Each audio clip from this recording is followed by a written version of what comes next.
നമസ്കാരം, എല്ലാവർക്കും പ്രവാസി മലയാളിയിലേക്ക് സ്വാഗതം. UAE നടുക്കിയ സംഭവമായിരുന്നു ഭാര്യയെയും 2 മക്കളെയും കൊലപ്പെടുത്തിയ ശേഷം പ്രവാസിയായ യുവാവ് കെട്ടിടത്തിൽ നിന്നും ചാടി ആത്മഹത്യ ചെയ്തത്. ഷാർജ അൽ മജാസിൽ കഴിഞ്ഞ മാസമായിരുന്നു ഈ സംഭവം ഉണ്ടായത്. ഇപ്പോൾ ഇന്ത്യക്കാരായ 4 അംഗ കുടുംബത്തിന്റെ മൃതദേഹങ്ങൾ നാട്ടിലെത്തിച്ചതായി അറിയിച്ചിരിക്കുകയാണ്. ഇവർ ബീഹാർ സ്വദേശികളാണ്. 4 പേരുടെയും മൃതദേഹം നാട്ടിലെത്തിച്ചതായി ദുബായിലെ ഇന്ത്യൻ കോൺസുലേറ്റിലെ ലേബർ കോൺസൽ വിജേന്ദർ സിംഗ് പറഞ്ഞു. മാർച്ച് അവസാനമായിരുന്നു ദാരുണ സംഭവം ബുഹൈറ പോലീസിൽ റിപ്പോർട്ട് ചെയ്യപ്പെട്ടത്. ഭാര്യയെ വിഷം കൊടുത്തും 4ഉം 8ഉം വയസ്സുള്ള മക്കളെ കഴുത്തു ഞെരിച്ചുമാണ് ഇയാൾ കൊലപ്പെടുത്തിയത്. കൊലപാതകത്തിന് പിന്നാലെ 10 നില ഫ്ളാറ്റിന്റെ ടെറസിൽ നിന്നാണ് യുവാവ് ചാടി ആത്മഹത്യ ചെയ്തത്.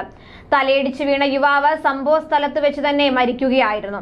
പരിശോധനയിൽ വസ്ത്രത്തിന്റെ കീശയിൽ ആത്മഹത്യാ കുറിപ്പും കണ്ടെത്തിയിരുന്നു. ഭാര്യയെയും 2 മക്കളെയും കൊന്ന ശേഷമാണ് ആത്മഹത്യ ചെയ്യുന്നതെന്നും മൃതദേഹങ്ങൾ ഫ്ളാറ്റിൽ നിന്ന് മാറ്റണമെന്നും ഇതിൽ എഴുതിയിരുന്നു. ഇതനുസരിച്ച് പോലീസ് ഫ്ളാറ്റിന്റെ വാതിൽ പൊളിച്ച് അകത്ത് കടക്കുകയായിരുന്നു. മരണത്തിനു മുമ്പ് മൽപ്പിടുത്തം നടന്നതിന്റെ ലക്ഷണങ്ങളോ പരിക്കുകളോ മൃതദേഹങ്ങളിൽ കണ്ടിരുന്നില്ലെന്നാണ് പോലീസ് പറഞ്ഞത്. ആയുധങ്ങൾ ഉപയോഗിച്ചതിന്റെ തെളിവുകളും കണ്ടെത്താനായിട്ടില്ല. തുടർന്നാണ് വിഷം കൊടുത്തോ ശ്വാസം മുട്ടിച്ചോ ആണ് കൊലപാതകം നടത്തിയതെന്ന നിഗമനത്തിൽ പോലീസ് എത്തിച്ചേർന്നത്. തൊട്ടടുത്ത എമിറേറ്റിലെ പ്രമുഖ ഇലക്ട്രോണിക്സ് കമ്പനിയിൽ ഡയറക്ടറായിട്ടാണ് യുവാവ് ജോലി ചെയ്തിരുന്നത് എന്ന് പോലീസ് കണ്ടെത്തി. കഴിഞ്ഞ 6 മാസമായി കുടുംബം ഇവിടെയായിരുന്നു താമസിച്ചിരുന്നത്. അതേസമയം 60 ദിർഹത്തെ ചൊല്ലിയുണ്ടായ തർക്കത്തിൽ സുഹൃത്തിനെ കുത്തിക്കൊലപ്പെടുത്തിയ പ്രവാസി യുവാവ് അറസ്റ്റിലായി. 34 വയസ്സുകാരനാണ് അറസ്റ്റിലായത്. കൊലപാതകം നടത്തിയ സ്ഥലത്ത് നിന്ന് അകലെയുള്ള ഒരു കെട്ടിടത്തിൽ ഒളിച്ചിരിക്കുന്നതിനിടെയാണ് പോലീസ് ഇയാളെ അറസ്റ്റ് ചെയ്തത്.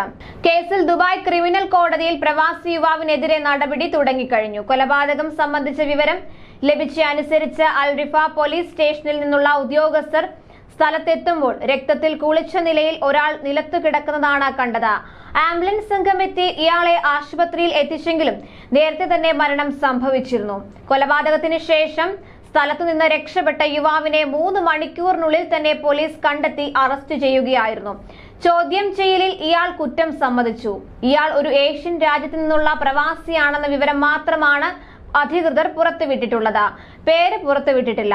കേസ് പിന്നീട് പബ്ലിക് പ്രോസിക്യൂഷന് കൈമാറുകയായിരുന്നു.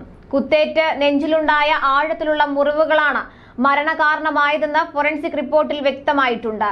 കുത്താൻ ഉപയോഗിച്ച കത്തി പരിസരത്ത് തന്നെ ഉപേക്ഷിച്ചെങ്കിലും പ്രതി സ്ഥലത്ത് നിന്ന് രക്ഷപ്പെടാൻ ശ്രമിച്ചു. CID സംഘം ക്യാമറ ദൃശ്യങ്ങൾ ഉൾപ്പെടെ പരിശോധിച്ച് ആർട്ടിഫിഷ്യൽ ഇന്റലിജൻസ് സാങ്കേതിക വിദ്യ പ്രയോജനപ്പെടുത്തിയാണ് പ്രതി സഞ്ചരിച്ച സ്ഥലങ്ങൾ കണ്ടെത്തിയത്.